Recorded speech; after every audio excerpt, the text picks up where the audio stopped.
I'm Taya Anderson, as you heard. I'm a life coach, also obviously a fun expert apparently. That was my secret email address. I've been working with people for 10 years as a life coach, helping often highly creative people who feel really stuck or like they're not expressing their gifts or being their true selves, or they're just lost, to find their way and live their dreams. And I really loved the theme of tonight because it's one that I have a big personal connection with.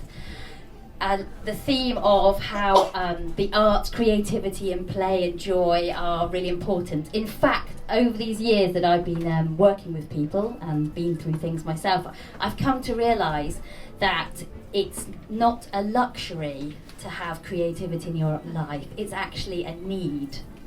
And so I'm going to be brave, but there's already been quite a lot of courage on this stage this evening, so I'm walking in good shoes, much shorter, smaller shoes, and I'm going to share my personal story. But before I do that, I'm just going to draw upon some of the wisdom of much more brainy experts to validate my point. And because I don't have a projector, I'm using my own creativity with some cardboard and pens.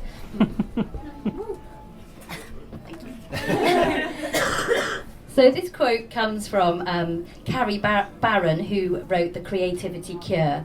And before I read it, I'll say I really love that she talks about how important it is that we use our hands and our senses to create things in life, because we spend so much time looking at the screen, and that when we use those parts of ourselves, we get a much greater sense of fulfillment, and also create new neural pathways in our brains, and also it helps to relieve symptoms like depression.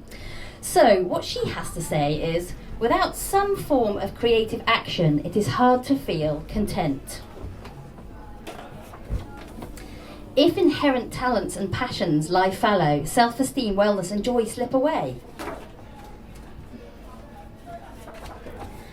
A lack of self-expression can make you feel incomplete, and many people suffer from this.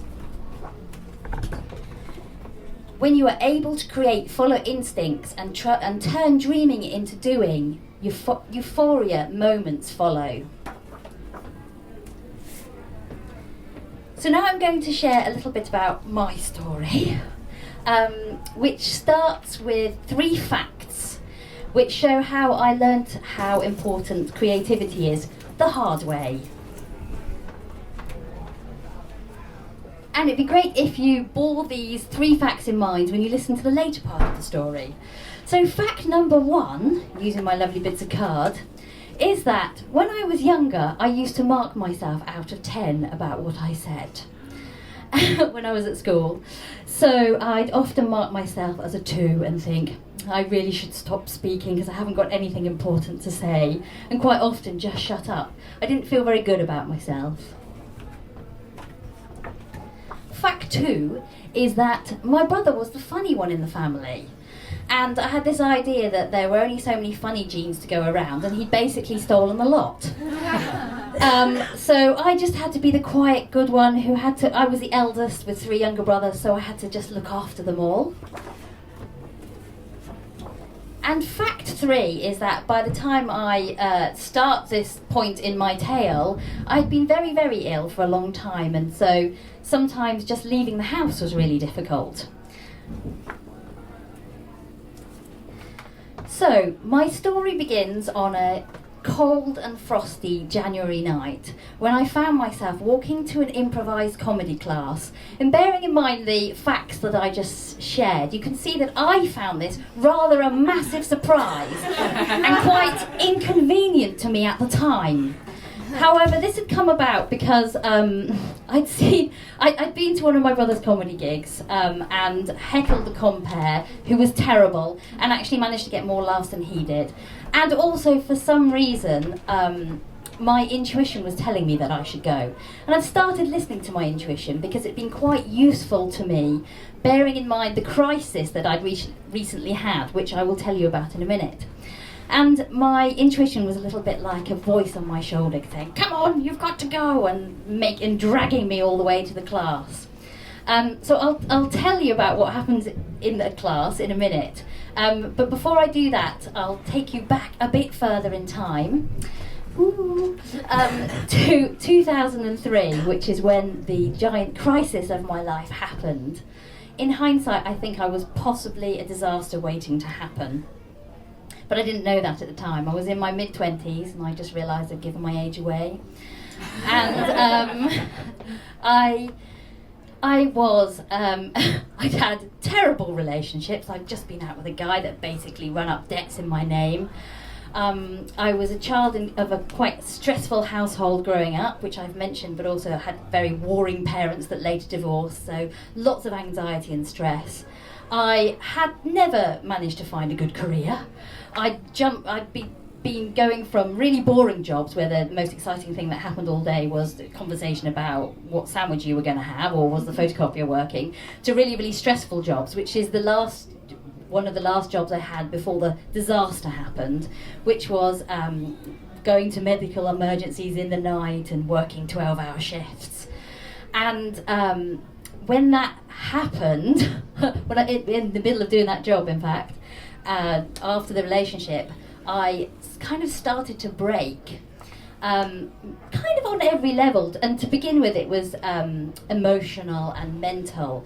I felt like I could literally just sit and stare at the wall, and maybe I was going to have a nervous breakdown because I felt like I was very, very unhappy at the time. But actually what happened for me was that my body decided to break, and I don't know, maybe it saved me in a way, but I started to get just so exhausted and every illness and virus under the sun, to the point that I couldn't work anymore and couldn't get out of bed really. So I had to quit my job and just kind of try and figure out, what the hell was wrong with me. And it actually took me 1.5 years to get a diagnosis, which I finally got a diagnosis of chronic fatigue syndrome, which is, at the time especially, a sort of diagnosis of exclusion when they don't know what the hell is really wrong with you. And saw some private doctors who did lots of tests and told me that there was actually something measurable and physically wrong with my body. However, they didn't really know how to help me at the time. So I kind of thought, well, I'm just going to have to figure this out by myself.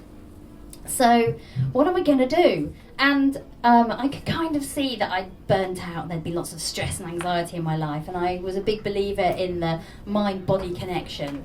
So I decided to start with that. And I thought, you know what, I don't know what really makes me happy. Nobody ever asked me the question, what do you want to do, what do you love, what do you need?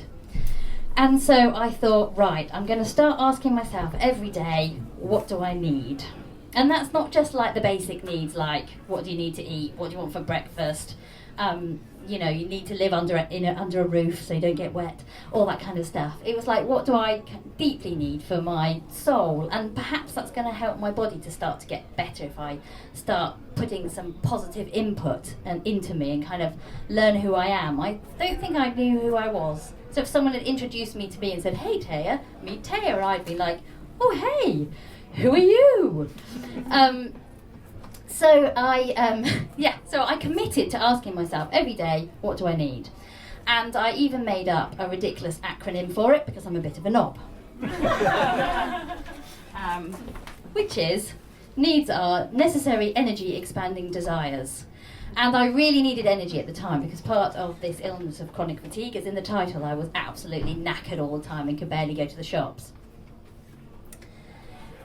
So also I think we get taught that really listening to your needs on all levels, especially the ones that involve play and fun and creativity. And I know I'm preaching to the choir in here because everybody kind of believes that these things are important in this room probably. But I really grew up with this idea that it was kind of selfish and indulgent to really listen to yourself. But I was desperate and I was living like an 86-year-old or worse at the age of 26, so it was worth giving a go. And part of doing that was, first of all, listening to my emotions. I didn't even know I had any. So that was a surprise when they started to come out, and expressing those creatively. But also doing things like The Artist's Way, which is a book by Julia Cameron that gets you in touch with your sort of creative and artistic blocks. So that was great. And listen to my needs for play and better relationships and all sorts of things, part of which led me to do the training that I did to do the work that I do now. So I trained in NLP and hypnotherapy and all this stuff. And gradually, very, very gradually, it started to work. It took 6 years for me to fully recover. So it was a bit of a slow process, and I lost faith at times.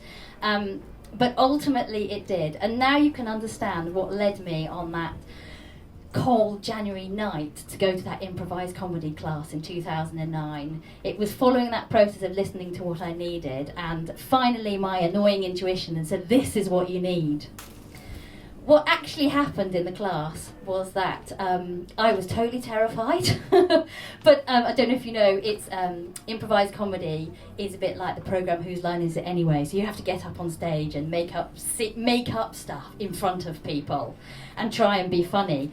But I discovered a part of me that enjoyed performance, and also met my husband, who's the one in the blue headphones. There, so I got a few good things out of it, and I realised it was like the last piece of the jigsaw of my recovery, and really helped me to take that final step in knowing that I didn't need to mark myself out of 10 anymore, and that if you stand up on stage and you make a fool of yourself like I'm possibly doing now, you probably won't die. I'll let you know later. So yeah, that was, for me, getting physically and emotionally better, because the two totally came together, was absolutely incredible. I still feel like it's a miracle to be well, and I have been well now for 7 years, so a long time. And I realised that improvised comedy isn't the way to go for everybody. In fact, I really like having lines now. I performed improvised comedy for about 4 years, and then I discovered that people could tell you what to do and you could rehearse it, and that felt really nice, which is actually where I met Philly, because because we both dressed up as nuns for Sister Act the musical. Yes. And we've never looked as good since. So I realised that not everybody needs or wants the same sort of fun. Not everybody wants to get up on stage or sing silly songs, and maybe you do because you're here. And I've seen that also working with people for a long time, that what's important is really listening to yourself, and whatever it is that you need is absolutely fine, whatever form of creativity that is. And in listening to that, I found my clients not only play more, but they've also found their purpose in life. So because of that, for that reason, I came up with 12 fun personality types, which you've got on your table, to help you just have a fun think about what kind of personality types you are and how you might need a bit more of that sort of fun.